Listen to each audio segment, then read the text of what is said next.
धर्मवीर जी, लगातार जिला परिषद के सदस्यों के खिलाफ नामांकन में जो तथ्य छुपाया गया है उसके विरुद्ध 2 साल के बाद आखिर ये क्यों लाया जा रहा है, आखिर क्या वजह है? मैंने 2 साल तक इंतज़ार किया कि हमारे जो जीत दर्ज किए हैं बड़े भाई राजेश कुमार जी की पत्नी विनीता कुमारी, वो क्षेत्र का सर्वांगीण विकास करे और मैं उनमें रचनात्मक सहयोग करूं। लेकिन जब उन्होंने क्षेत्र के विकास करने के बजाय खुद का विकास में लग गए तो मजबूरन मैं राज्य निर्वाचन आयोग में अपील किया। मैं यहाँ आपको रोकता हूँ। आपने कहा कि क्षेत्र की विकास करने के बजाय खुद का विकास, इसका तात्पर्य मैं नहीं समझा।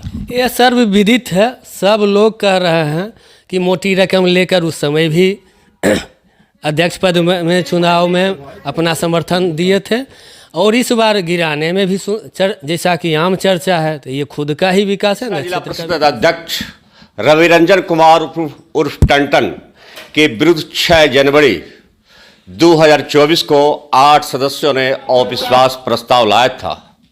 उसके बाद से लखीसराय जिला परिषद का जो राजनीति है चरम पर है, गरम पर है। अभी मामला शांत नहीं हुआ है। हाईकोर्ट आना और जाना लगा हुआ है लोगों का। जिला परिषद के अध्यक्ष की कुर्सी रहेगी कि जाएगी वो तो बात की बात है। ये मामला फिर जो विरोधी खेमे के लोग हैं हाईकोर्ट दायर किया है, लेकिन कई जिला परिषद के सदस्यों ने नामांकन के दौरान शपथ पत्र में कुछ छुपाया है और वो धीरे धीरे तथ्य जो है उभर कर सामने आ रहा है।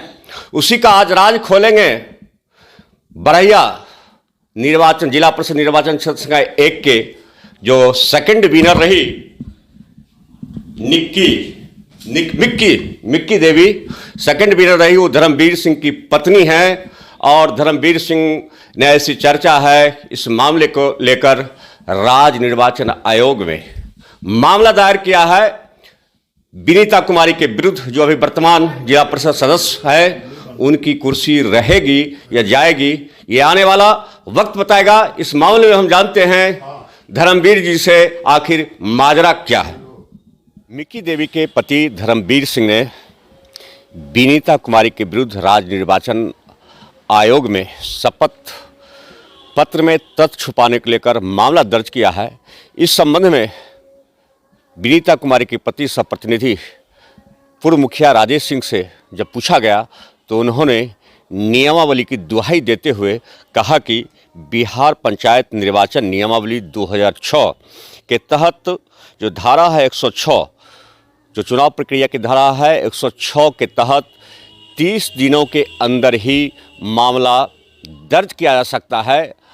अब जो ये मामला दर्ज किया गया है वो एक राजनीति से प्रेरित है, ग्रसित भावना से है।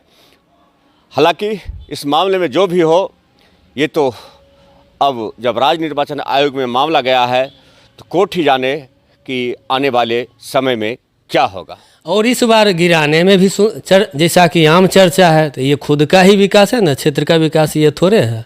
वो तो विनीता जी और उनके पति का भी आरोप है जिला परिषद का विकास कहीं न कहीं डीडीसी या चेयरमैन उसमें बाधक रहे, जो वर्तमान चेयरमैन है रविरंजन जी। इस पर आप क्या कहना चाहेंगे? वो तो उनका विषय हो सकता है। जिला परिषद क्षेत्र संख्या 1 की जनता का विषय है, अपने प्रतिनिधि से ही सवाल करेगा। वो जिसको अपना समर्थन दिए उससे वो सवाल कर सकती है। इस क्षेत्र की जनता तो चेयरमैन को डायरेक्ट नहीं चुना है, जो चेयरमैन से कोई सवाल करेगा। इस क्षेत्र की जनता तो आपको चुना है तो आपसे सवाल करेगी। अच्छा, आपने राज्य निर्वाचन आयोग में किस मामले को लेकर मामला दायर किया वो बताइए। मामला 2011 में एक FIR गबन का मामला है, जो तत्कालीन मुखिया उस समय विनीता देवी हुआ करती थी। मनरेगा योजना में गबन का एक प्राथमिकी दर्ज बरैया थाना कांड संख्या 5 हुआ था, जिसे लखीसराय मुख्य न्यायिक दंडाधिकारी द्वारा साक्ष्य के अभाव में बरी कर दिया गया।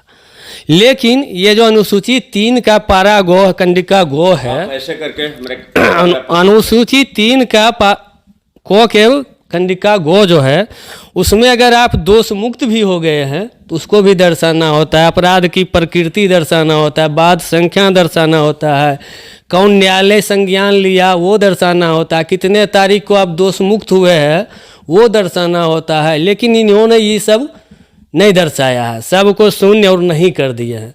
जबकि इसका डॉक्यूमेंटल प्रूफ पर्याप्त है।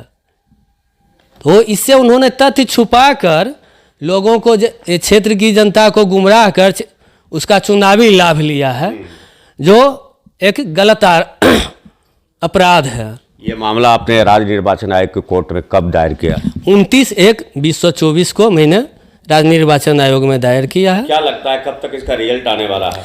रिजल्ट बहुत जल्दी आने वाला है, थोड़ा इंतजार कीजिए, वो भी मैं आपको इसी तरह बताऊंगा।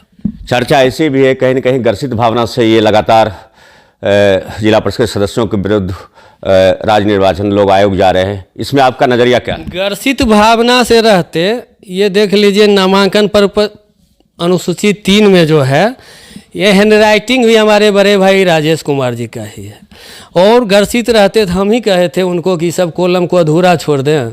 आखिर 2 साल तक आप थे कहाँ? हम तो जनादेश का सम्मान करते रहे और उनसे भी अपील किया कि अगर हमारी भी ज़रूरत हो क्षेत्र के विकास में तो हम भी सहयोग करेंगे, लेकिन जब वो इस क्षेत्र की जनता का और जनादेश का चीरहरण होने लगा तो स्वाभाविक है कोई भी ये कदम उठाएगा। आखिर ये आग कब थमेगा? ये आग अब तो चुनाव आयोग जो निर्णय देगा वहीं थम जाएगा। क्या लगता है आपने वकील के माध्यम से लीगल नोटिस दिया होगा? हाँ, वकील के माध्यम से किया है दायर। क्या वकील साहब ने आपको कुछ आश्वस्त किया होगा? बिल्कुल, इस तरह के आरोप में पूर्व में भी इसी जिला में चंदा देवी की पद जा चुका है, सदस्यता जा चुकी है। कितने दिनों के बाद गया था चंदा देवी का? लगभग 2 साल के बाद। 2 साल। तो लगता है कहीं न कहीं आपको लड़ाई लड़ते लड़ते 2 साल बीत जाएगा तो फिर 1 साल का टर्म बचेगा? नहीं, लड़ाई लड़ते लड़ते 2 साल नहीं हुआ था।